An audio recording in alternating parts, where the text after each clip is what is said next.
नमस्कार साथियों। पिछले वीडियो में हमने साधारण ब्याज का सूत्र याद करके साधारण ब्याज कैसे ज्ञात करते हैं, मूलधन कैसे ज्ञात करते हैं, समय कैसे ज्ञात करते हैं, दर कैसे ज्ञात करते हैं, मिश्र धन कैसे ज्ञात करते हैं आदि सवालों पर डिस्कस किया था। अब आज का क्वेश्चन देखो, थोड़ा सा हटकर है, इसमें हमें थोड़ा सा अलग दिमाग लगाना पड़ेगा।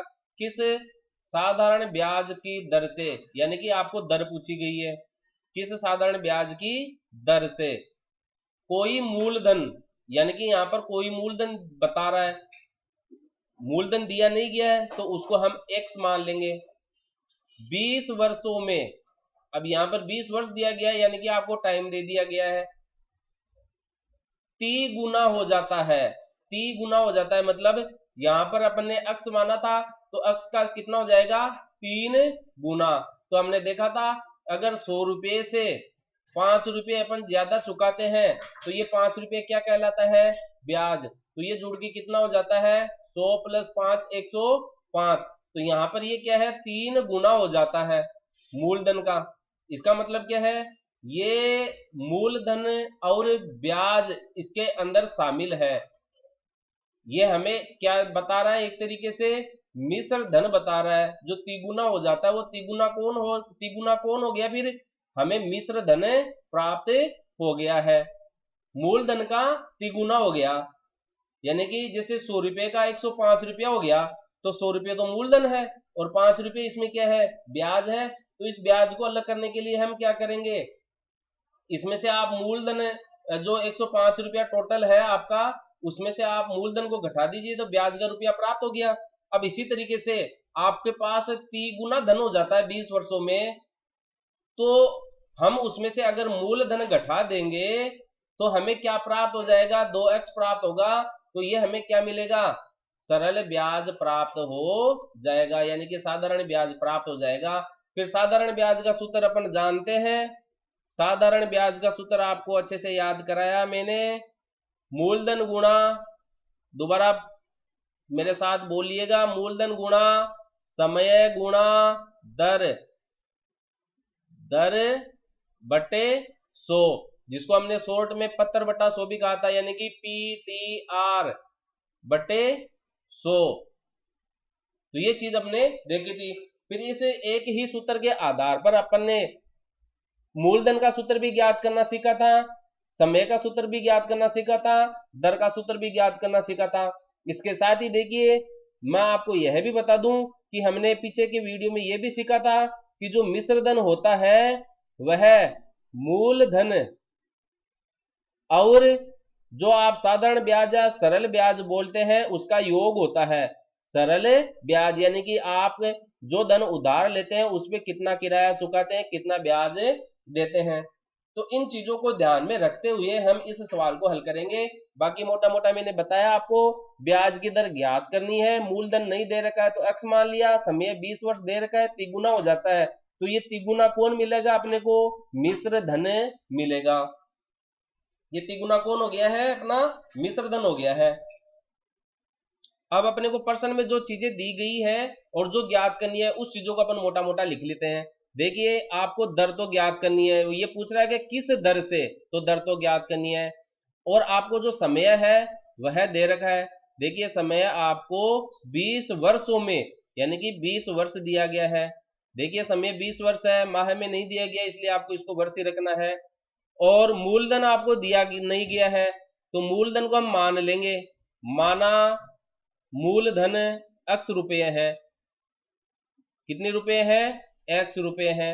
अब ये 20 वर्षों में कितना गुना हो जाता है, ये मूलधन x आपका 3 गुना हो जाता है, 3 गुना मूलधन का 3 गुना हो जाता है, इसलिए हमने x को 3 से गुणा किया है।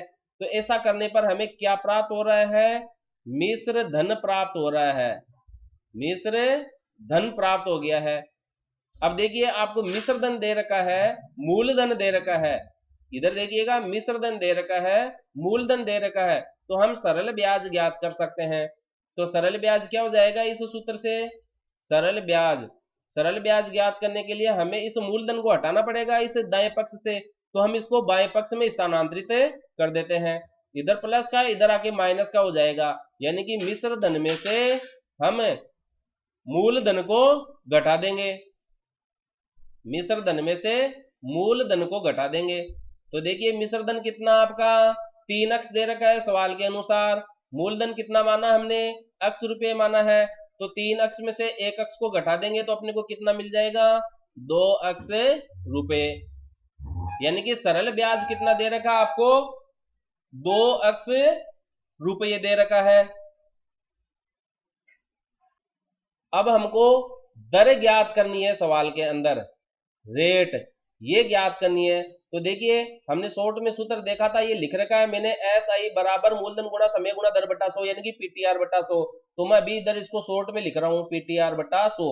ये सूत्र याद रखना, इस एक सूत्र से आप 3 और तरह के मान ज्ञात कर सकते हैं, SI के साथ साथ मूलधन, समय और दर। अब वो चीज अपन सीखेंगे।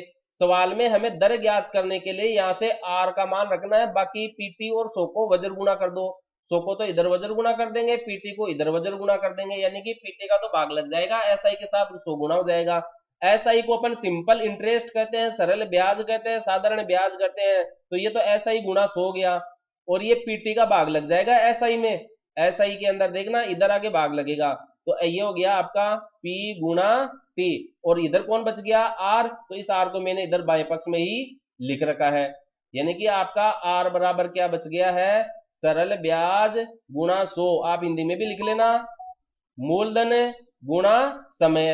अब आप देखिए प्रश्न के अंदर आपको रेट ज्ञात करनी है, दर ज्ञात करनी है, समय आपको दे रखा है, ब्याज आपने ज्ञात कर लिया, देखिए यहां पर 2x मिल गया, मूलधन आपने x रुपये मान रखा है, मूलधन आपने x रुपये, तो ये चीज आपको यहां सूत्र में रखनी है। तो देखिए R का मान क्या हो जाएगा, सरल ब्याज देखिए 2x रुपये है, तो ये 2x फिर गुणा 100, कुछ नहीं करना है। इतना ज्ञात करने के बाद में अपने को जो चीज जहां रखनी है वहां रख देनी है, यानी कि सरल ब्याज की जगह सरल ब्याज रखो, मूलधन की जगह मूलधन, समय की जगह समय। मूलधन हमने x रुपया माना है, देखिए x रुपये, ब्याज अपना 2x रुपये। अब ये x से तो x कट जाएगा, 2 का भाग देंगे तो इसमें 10 बार जाएगा, और ये एक शून्य से एक शून्य कट गई, तो हमें कितना मिला, केवल 10 मिला है।